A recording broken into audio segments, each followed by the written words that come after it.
Bom dia, boa tarde, onde vocês estiverem. Bem-vindos à Latam Mosaic Podcast. Eu sou o Daniel Paes, líder de Mosaic Brasil. E hoje eu tive a oportunidade de entrevistar o Sandeep Jinsi. Ele é nosso Head of Sales para Latam em Gracenode. E no podcast ele nos conta um pouco da experiência dele com a multiculturalidade. Ele é, em essência, uma pessoa multicultural, pelo seu background, tanto profissional como pessoal. E aqui ele vai estar contando algumas das coisas que ajudaram ele, que surpreenderam ele. E bom, sem mais spoilers, eu deixo vocês com a entrevista. Espero que vocês desfrutem tanto quanto eu. Até uma próxima. Como você falou, e várias pessoas já falaram, eu tenho uma mistura de várias culturas. Eu nasci na Índia, meus pais, toda a minha família é indiana, mas meus pais foram para a Holanda quando eu tinha 4 anos. Tá? Foram para ficar 3, 4 anos e ficaram muito mais do que 3, 4 anos, tanto que eu basicamente cresci na Holanda. Fui na escola, me formei na Holanda, então sou engenheiro formado na Holanda, falo holandês fluente e também tenho um passaporte holandês, somente, porque a Índia, na época, nem Holanda nem Índia permitia dupla nacionalidade. Então, por motivos totalmente práticos, para mudar para a nacionalidade holandesa e abrir a mão da nacionalidade indiana. Tá? Embora eu cresci na Holanda, mas na minha casa era tudo indiano, assim, uma cultura indiana, educação indiana, comida indiana, tudo indiana dentro da Holanda, tanto que a cultura e os hábitos indianos também são diferentes à educação holandesa em vários sentidos. Em alguns aspectos mais próximo ao Brasil, latino, em outros aspectos não tanto. Vou explicar um pouco o quê. Primeiro, a família é muito mais importante na Índia do que na Holanda. Tá? Parecido com o Brasil, tá? Sendo que a família na Índia é uma família, um conceito muito mais amplo, não é pai, mãe e os filhos, é pai, mãe, primo, tio, avô, avó, é tudo família. Todos os meus primos me chamam de irmão e os meus primos mais velhos, e eu chamo de irmão. Tá? A família é grande, mais ampla do que no Brasil. Tá?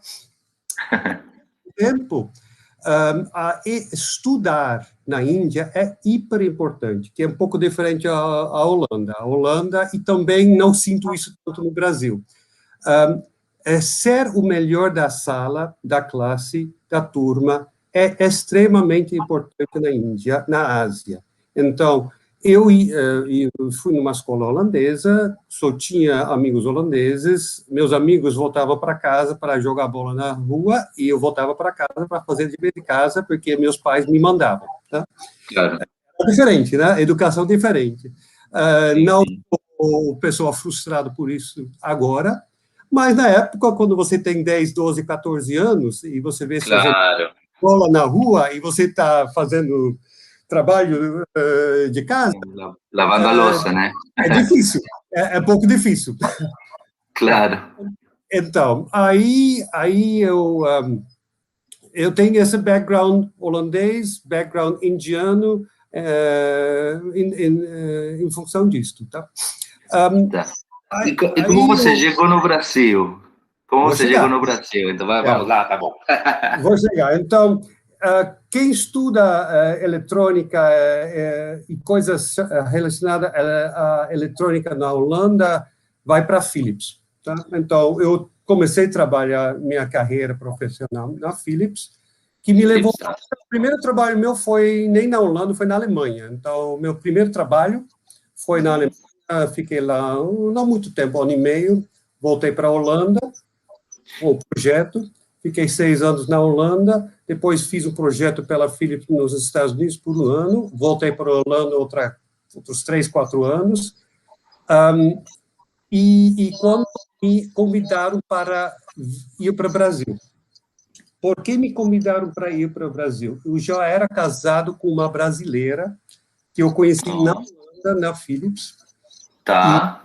E ela estava, assim, a gente, casado, sem filho, morava na Holanda, e o vice-presidente dessa área nova queria começar um novo departamento na Philips do Brasil, um departamento diferente. Philips, na época, era um B2C, somente vendendo para consumidor final, né?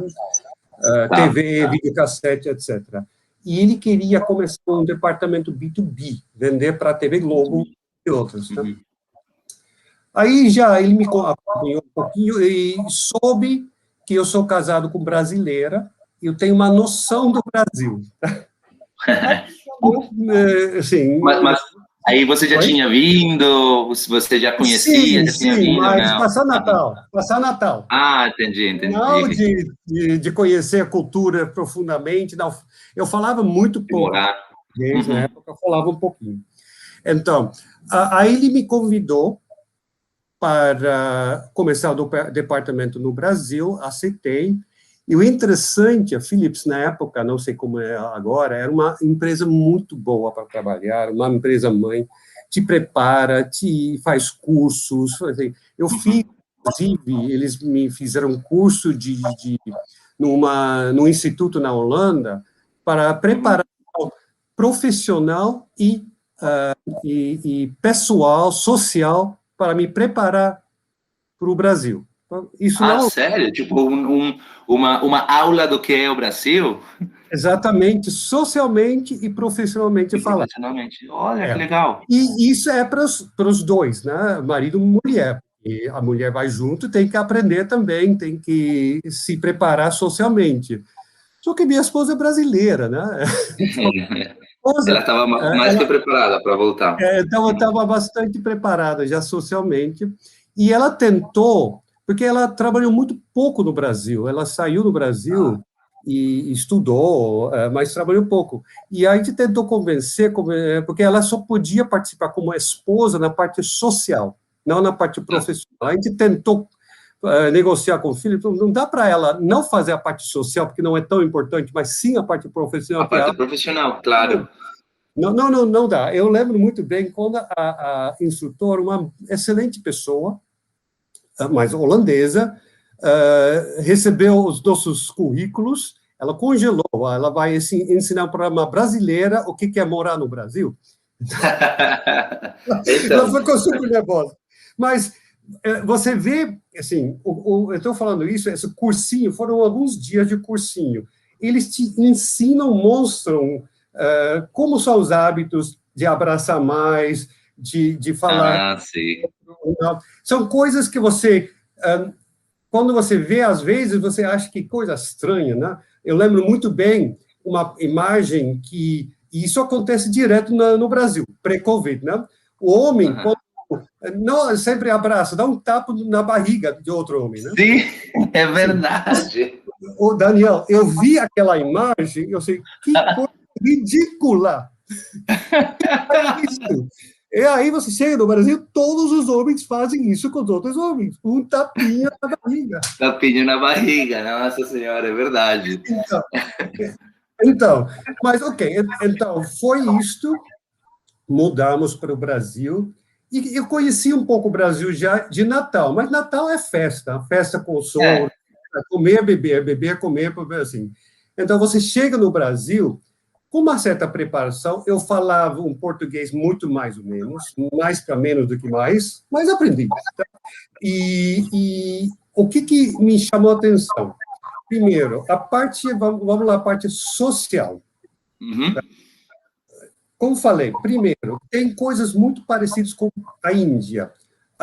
A proximidade de pessoas, mais pessoal, mais próximo, família é importante, respeito aos mais velhos é importante. Na Índia, o mais velho da família é Deus, ou deusa. É tratado como isto. Na Índia, mais do que no Brasil, inclusive.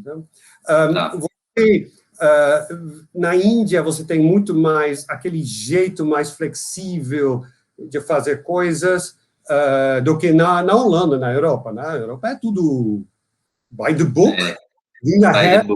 Exato. Você liga o motor diesel e o motor diesel nunca para e nunca desvia. Né? No Brasil, você tem que desviar todo, acelerar, parar, etc. Na Índia, você tem que fazer muito isso também no dia a dia também. Tá? Entendi. O que você vê também, esse de mais caloroso, convidar um para outro, sem ter que marcar na agenda 2 meses antes, na Holanda, agenda para tomar um cafezinho na casa de um amigo. Tá? Sério? Você... Super estruturado. Então, lá. É super estruturado, tipo, não é tão casual, né? Tipo, vamos tomar aqui um café, fazer um almoço, um churrasco, alguma coisa assim, né? Isso na Holanda é muito mais preparado, sistemático. Na Índia, no Brasil, é diferente. Você, estou indo para aí. Tá? Sim, basicamente é isso. Alguma coisa, assim, a questão de viver e ter prazer na vida e a comida gostosa, não para encher a barriga, na Holanda, você come para encher a barriga. Então, a comida é batata e mais ou menos, etc. Tá? No Brasil, América Latina, você come pelo prazer e também para encher a barriga. Mas o primeiro é prazer. Exato. As refeições são mais eventos sociais do que na Holanda. As refeições são refeições que tem que encher a barriga, né? Sim. É muito isto, a diferença de abundância de coisas também. Você convida 4 pessoas, tem 4 pedaços de carne. Se aparecer uma quinta pessoa, não tem carne para a quinta pessoa. No Brasil, tem carne sobrando sempre. Sempre. Carne. Todo sobrando, é verdade. Abundância aqui. No Brasil também tem desperdício muita coisa. Quando eu chegava, não, deixava a torneira aberta, ia, sei lá, tomar banho, liga a torneira e some 10 minutos antes de entrar no banho. Desperdício que na Holanda é muito mais controlado, etc. Claro. Mas, em gerais, você tem uma vida que gosta de vida menos estruturada,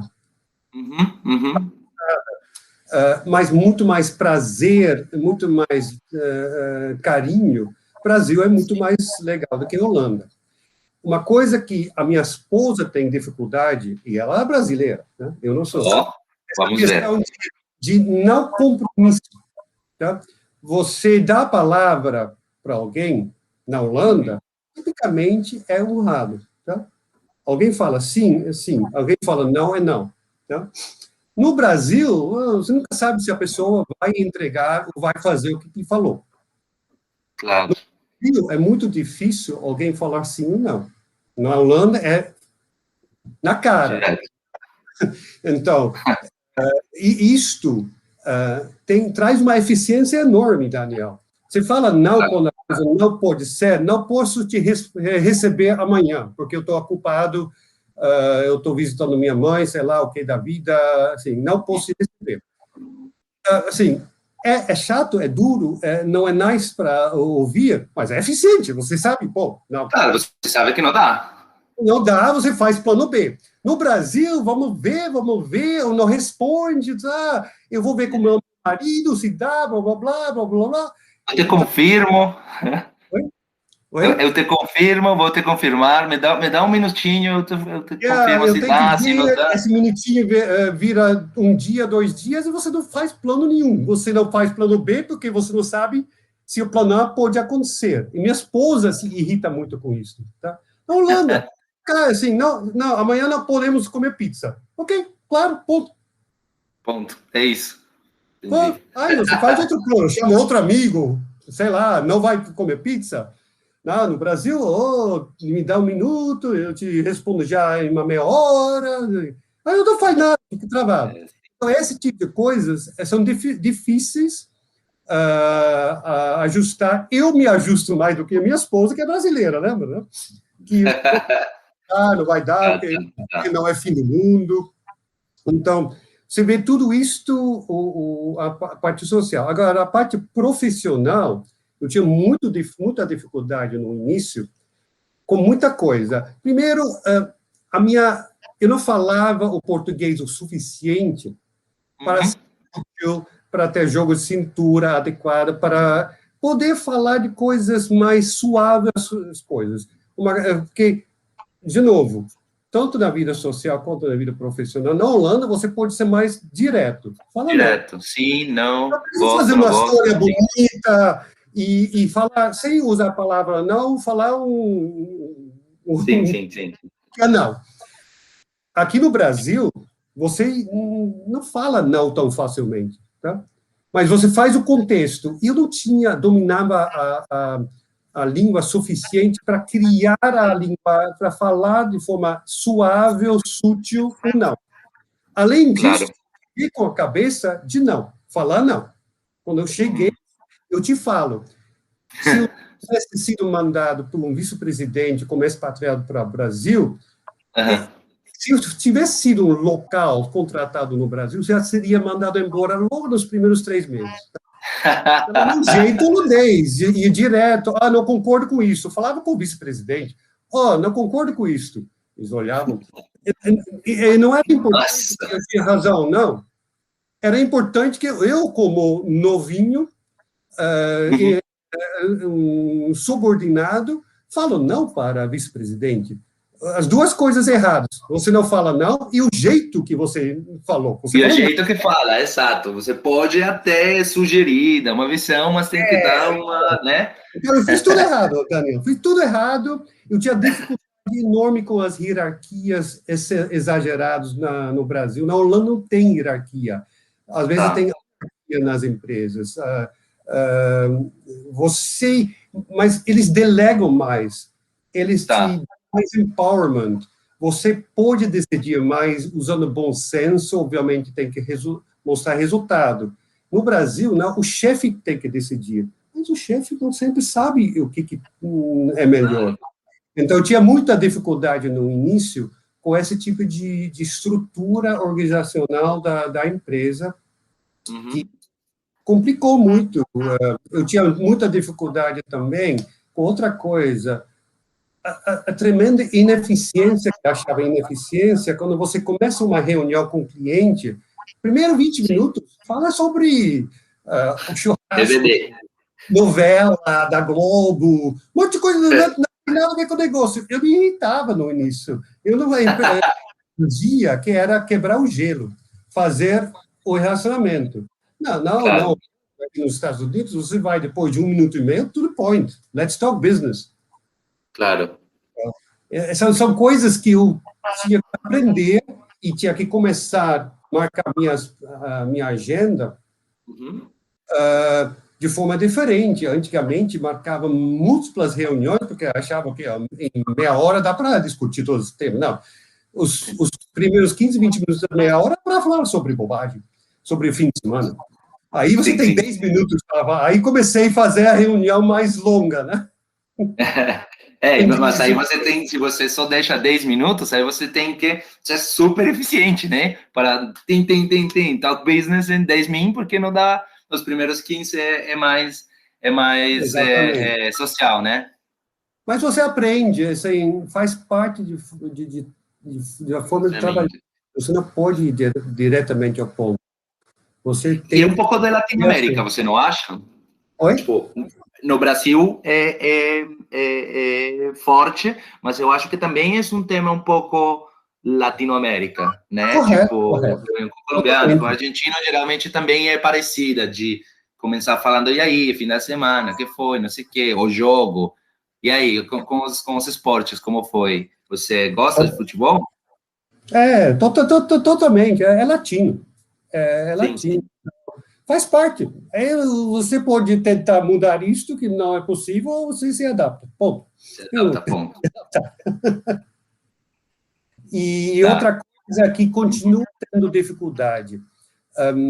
Eu lembro muito bem, faz um bom tempo, os brasileiros, quando isso é com os headquarters lá fora, às vezes tem medo de falar não. Quando de forma melhor, eu lembro muito bem, na minha empresa anterior, estava na fábrica Manaus, nós tínhamos tido uma reunião anterior interna, eles falaram que não dá para cumprir, não tem componente suficiente para aumentar a produção, tá? Ponto.